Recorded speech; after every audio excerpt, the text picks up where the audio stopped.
Saudara-saudara yang saya kasihi, termasuk saudara-saudaraku yang beragama Islam, saya ingin menjelaskan kepada kita bagaimana Yesus sebagai Tuhan dan sebagai Allah. Jikalau kita melihat apa yang pernah tercatat di dalam pandangan Islam, bahwa benar Alkitab itu diturunkan oleh Allah. Ketika kemudian bergeser pemikiran mereka bahwa Alkitab sekarang tidak lagi betul-betul sebagai Alkitab yang asli. Saya mau menjelaskan kepada pikiran Anda seakurat apa saudara bisa mempertanggungjawabkan itu. Seakurat apa saudara bisa mempertanggungjawabkan itu. Misalnya bahwa manusia Islam itu, agama Islam itu berdiri sekitar 650 tahun sesudah kekristenan itu ada. Nah, sementara kekristenan itu sendiri berlangsung secara kolektif di berbagai negara dan memiliki data tentang Alkitab, memiliki konfirmasi yang berhubungan dengan kitab-kitab sebelumnya, mulai dari kitab Kejadian sampai Maleaki yang dipelihara oleh orang Yahudi dan dicatat di dalam kepustakaan yang rapi, karena mereka memang sudah yang pandai di dalam korespondens, di dalam sastra, dan di dalam mengoleksi barang-barang sakral. Mereka sudah terbiasa memelihara semua bagian-bagian yang berhubungan dengan sejarah bangsa Israel dalam pengenalannya akan Tuhan Sang Pencipta langit dan bumi itu.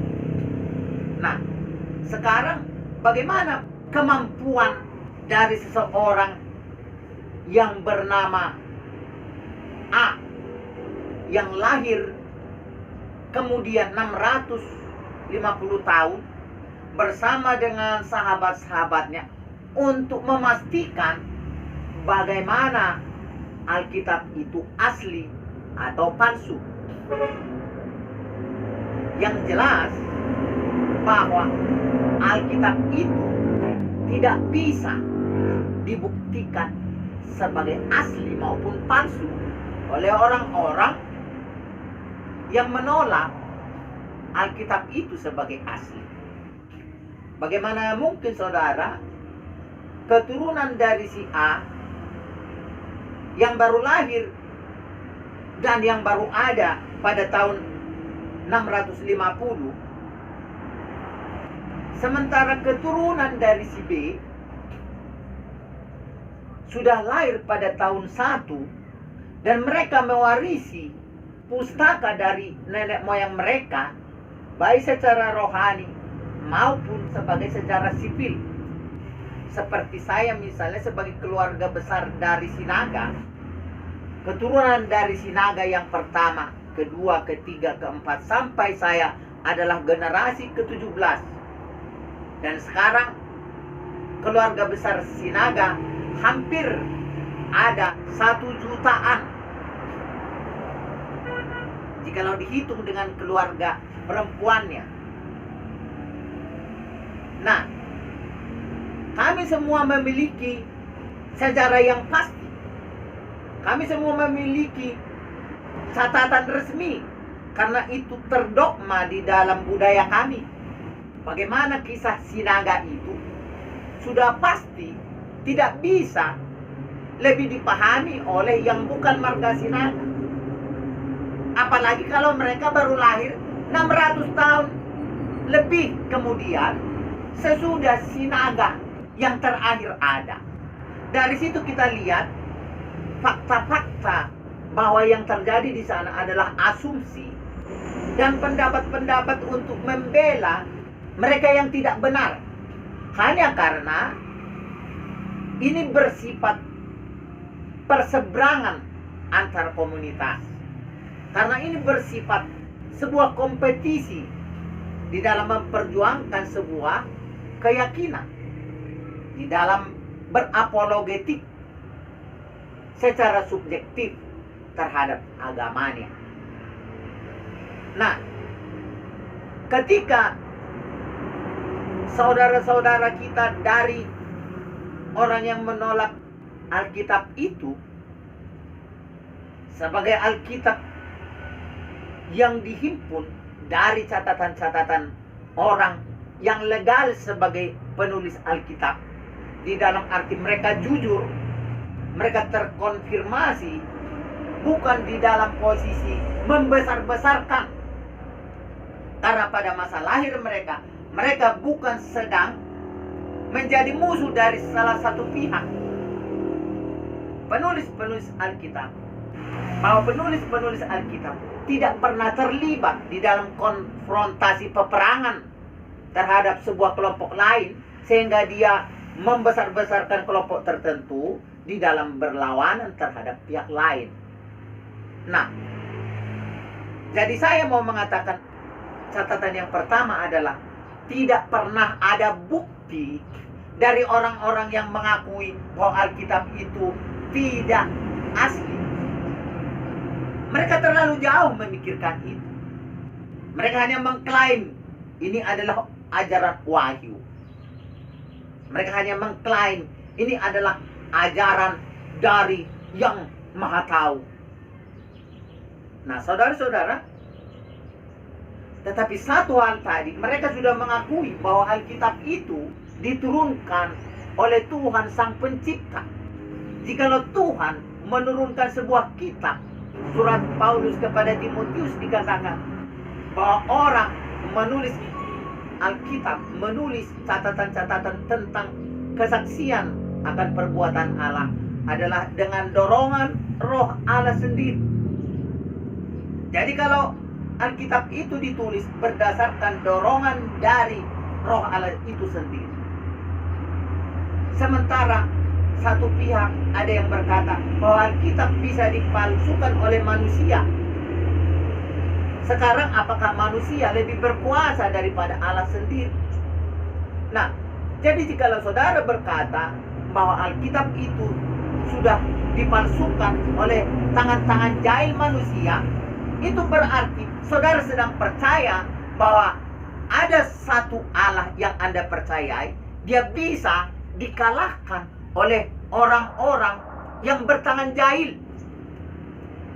Jika saudara percaya bahwa ada orang yang bisa bertangan jahil lalu mengalahkan satu Allah Sang Pencipta, itu berarti Allah yang sedang saudara percaya itu adalah Allah yang tidak bisa melawan tangan-tangan jahil. Dengan demikian, penolakan terhadap Alkitab sebagai kebenaran adalah bersifat pergulatan di dalam hal membela sebuah paham yang memang sudah tertradisi turun-temurun di dalam sebuah kelompok. Sangat bisa kita maklumi bahwa perseteruan psikologis, perseteruan harga diri antara orang Arab dengan orang Israel tidak bisa kita pungkiri. Tetapi ketika orang memusuhi bangsa Israel, meskipun bangsa Israel adalah bangsa satu-satunya yang lebih dulu memahami dan mengenal bagaimana Allah, siapa Allah Sang Pencipta. Penulis Alkitab yang pertama adalah Musa. Musa menulis Alkitab adalah sebagai hamba Allah yang dipilih dari bangsa Israel. Saudara-saudara, bermunculannya sebuah ego dari apa yang menamakan dirinya agama, tetapi dikaitkan kepada perseteruan bangsa. Dari sana saja sudah kita melihat betapa di sana terjadi sebuah, itu adalah sikap yang dihadirkan oleh posisi sikap subjektif. Jelas sekali bahwa berdirinya sebuah kelompok yang menuduh-nuduh Injil itu palsu, yang menuduh-nuduh Alkitab itu sudah dirubah, itu hanyalah karangan yang berdasar dari asumsi, yaitu asumsi yang diharapkan asumsi ini dapat membela sebuah keyakinan. Ketika kita bicara pada kegagalan argumen mengatakan Alkitab itu palsu, bahwa tuduhan, bahwa asumsi, bahwa hoax tentang informasi bahwa Alkitab itu telah dipalsukan adalah sebuah kesimpulan yang sangat bodoh dan tidak berdasar sama sekali. Seperti saudara bersaksi bahwa di bulan itu ada suara azan, sementara saudara sendiri tidak pernah ke bulan. Atau seperti saudara berkata, di bulan itu ada nyanyian rohani Kristen, sementara saudara belum pernah naik ke bulan. Tetapi tulisan-tulisan dibangun oleh orang yang tidak benar untuk berbohong atas tulisan-tulisan yang benar dari orang benar. Kemudian kita melihat kesimpulan-kesimpulan dari sebuah kelompok yang mengatakan bahwa Injil adalah karangan Paulus.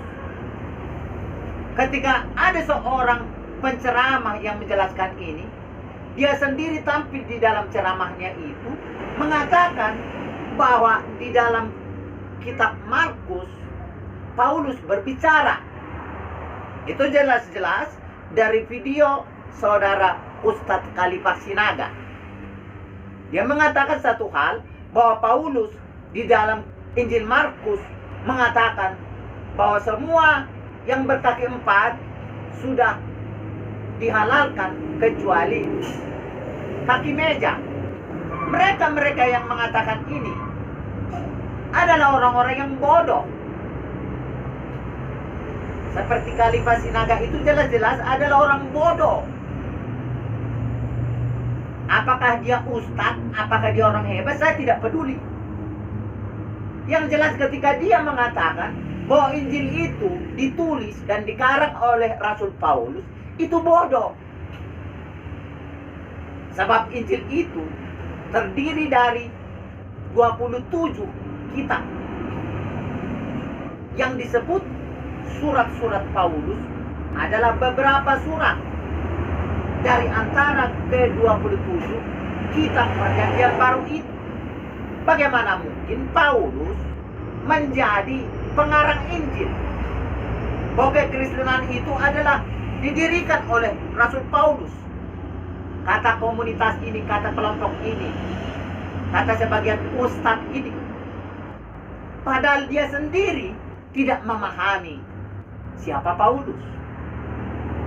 Ada orang berkata bahwa Paulus itu musuh Yesus. Dia mengubah ajaran Yesus. Yang mengubah ajaran Yesus adalah mereka yang sudah mengajarkan poligami. Yang mengubah ajaran Yesus adalah mereka yang mengajarkan boleh cerai. Yang mengubah ajaran Yesus adalah mereka yang menolak ajaran untuk mengasihi musuh.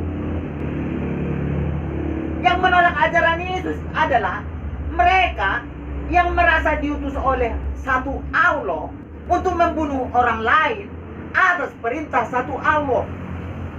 Itulah mereka yang mengubah ajaran Yesus. Mereka yang mengubah ajaran Yesus adalah manusia-manusia yang berkata kepada orang lain kafir. Saudara pernah membaca ajaran Yesus tentang kafir? Yesus mengatakan orang yang menyebut orang lain itu kafir lebih baik batu kilangan diikatkan ke lehernya dan ditenggelamkan ke dalam laut. Setingkat itulah hukuman yang pantas untuk orang-orang seperti itu menurut Yesus. Jadi ketika saudara sudah mengatakan kafir terhadap orang lain, saudaralah yang sudah merubah ajaran Yesus. Jadi tidaklah benar bagian yang kedua dari argumen pencaci dan penghina Alkitab, dan penghina Injil bahwa Paulus itu pendiri kekristenan. Bahwa Paulus itu dituduh sebagai pengubah ajaran Yesus. Yesus mengatakan misalnya soal pernikahan, bahwa sejak semula, maksudnya sejak Adam dan Hawa, adalah seorang wanita untuk menjadi istri seorang laki-laki. Tetapi kemudian orang mengubah ajaran Yesus menjadi boleh istri 13 misalnya. Jadi siapa yang mengubah ajaran Yesus? Tidak satu pun Paulus ubah ajaran Yesus. Semua yang Paulus ajarkan adalah meneruskan ajaran Yesus. Itulah sebabnya di dalam surat kepada Korintus, Paulus berkata, apa yang kuterima dari Tuhan, aku teruskan kepadamu. Artinya, Rasul Paulus hanya mengajarkan apa yang Yesus ajarkan. Lalu, salah satu ustadz yang mewakili ustadz-ustadz yang lain, saya ambil saja Khalifah Sinaga yang berkata bahwa Paulus tidak mengenal Yesus. Kata Ustadz Khalifah Sinaga ini, salah satu dari antara beberapa ustadz yang mengatakan bahwa Paulus tidak mengenal Yesus. Jikalau saudara bisa membaca kisah para rasul, silakan membaca pertemuan Paulus dengan Yesus. Justru lebih istimewa dan lebih memiliki kesaksian yang spektakuler, di mana Yesus membutakan Paulus selama 3 hari 3 malam, dan 3 hari 3 malam Paulus tidak bisa makan. Lalu Yesus sendiri melalui rohnya mengutus Ananias berdoa buat dia, karena Yesus akan membalikkan keadaan di mana Paulus harus menyerah dan mengaku dosa dan bertobat untuk kemudian dipakai oleh Yesus untuk memberitakan Injil. Bahwa benar Yesus adalah Yesus yang betul-betul maha kuasa. Maha kuasa dalam soal apa? Maha kuasa di dalam hal mengampuni sekalipun. Orang-orang yang sangat signifikan mengejar murid-murid Tuhan dan memenjarakan mereka, kalau dia sadar Tuhan berkuasa mengubah hatinya menjadi hati yang sesuai dengan kemauan Tuhan. Masalahnya adalah ketika manusia membela sebuah kebenaran dari manusia, ketika manusia oleh ikatan dan rantai dari tradisi agama, ketika manusia diikat oleh sebuah sentimen, ketika manusia diikat oleh sebuah kultus yang dibesar-besarkan, di sanalah manusia diperalat setan untuk menolak kebenaran. Saudara-saudara, bagaimana saudara melihat kebenaran itu? Adalah sangat berbeda bagaimana saudara membela agama. Jikalau saya membela kekristenan dengan seluruh situasi yang ada di dalamnya, itu tidak sedang mencari kebenaran. Kalau saya berkata bahwa orang Kristen itu semua sudah sempurna maha baik, saya tidak membela kebenaran. Kalau saya berkata agama Kristen adalah agama yang paling diridhoi oleh Allah, saya sedang membela agama, bukan membela kebenaran. Karena tidak pernah Allah pencipta langit dan bumi membesar-besarkan agama. Pencipta langit dan bumi tidak pernah membesar-besarkan sebuah komunitas. Israel lah yang membesar-besarkan dirinya. Tetapi Allah sebenarnya hanya memilih dari antara orang Israel itu untuk menjadi nabi-nabi. Tetapi sebegitu besar pun jumlah nabi dari Israel. Dan semua nabi perjanjian lama hanya berasal dari Israel. Itu tidak berarti bahwa Allah membesar-besarkan Israel. Memahami kebenaran itu sangat berbeda dengan membela agama. Ada orang yang merasa dan sangat yakin bahwa jikalau dia membela agamanya dengan segala dusta, itu dianggapnya sebagai sebuah pesan dari Allah yang benar. Jika saudara meyakini bisa membenci orang lain, membunuh orang lain, membakar aset orang lain hanya karena tidak satu agama, lalu saudara merasa berkenan kepada satu Allah, maka sebenarnya Allah yang berkenan kepada Anda itu adalah Allah palsu atau setan yang berlagak seperti Allah. Begitulah cara memahami kebenaran. Sebab kebenaran belum bisa terbuka hanya dengan agama. Kebenaran belum bisa terbuka hanya karena ada pendeta besar yang pengikutnya, pendengarnya ada jutaan orang. Banyak pendeta yang pendengarnya sudah ratusan juta orang, tetapi bukan dia yang berkuasa untuk menyatakan kebenaran. Bukan pendeta besar yang berkuasa menyatakan kebenaran. Demikian juga kalau ada tokoh dari satu kelompok agama lain, jikalau banyak pengikutnya, itu tidak berarti dia sudah mengerti dan memahami kebenaran. Karena kalau bicara soal pengikut, bandar narkoba lebih banyak pengikut. Kalau berbicara soal pengikut, pengikut Google, pengikut YouTube, pengikut Facebook yang diciptakan oleh manusia dari satu kelompok agama itu, dari orang Yahudi dan orang Kristen itu, tentulah kalau bicara soal jumlah, mereka lah yang menyatakan kebenaran. Apa tidak luar biasa kalau Google memberi makan ratusan juta manusia di bumi ini, padahal penciptanya tidak saudara kenal. Kalau saudara beragama Islam, saudara bisa cari makan lewat YouTube, di mana ownernya itu bukan seagamamu. Nah, tetapi segala sesuatu yang bersifat materi,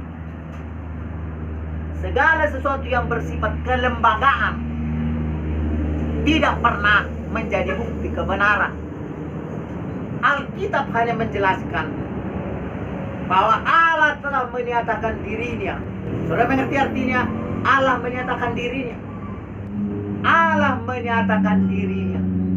Karena nabi-nabi tidak sanggup menyatakan bagaimana diri Allah.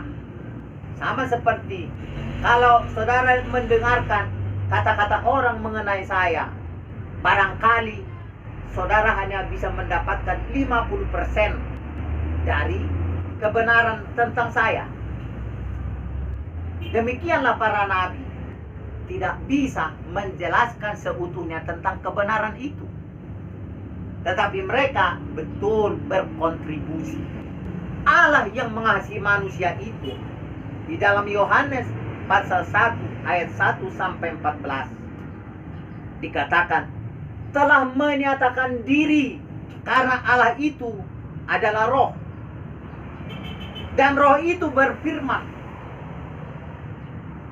dan hadir ke wilayah manusia tanpa kehilangan kealahannya. Berita utama tentang Alkitab yang ditolak oleh ajaran-ajaran setan adalah bahwa Allah yang maha pengasih dan penyayang, maha pengasih dan maha kuasa, telah datang menyatakan diri untuk mengasihi manusia. Itulah manusia Kristus Yesus.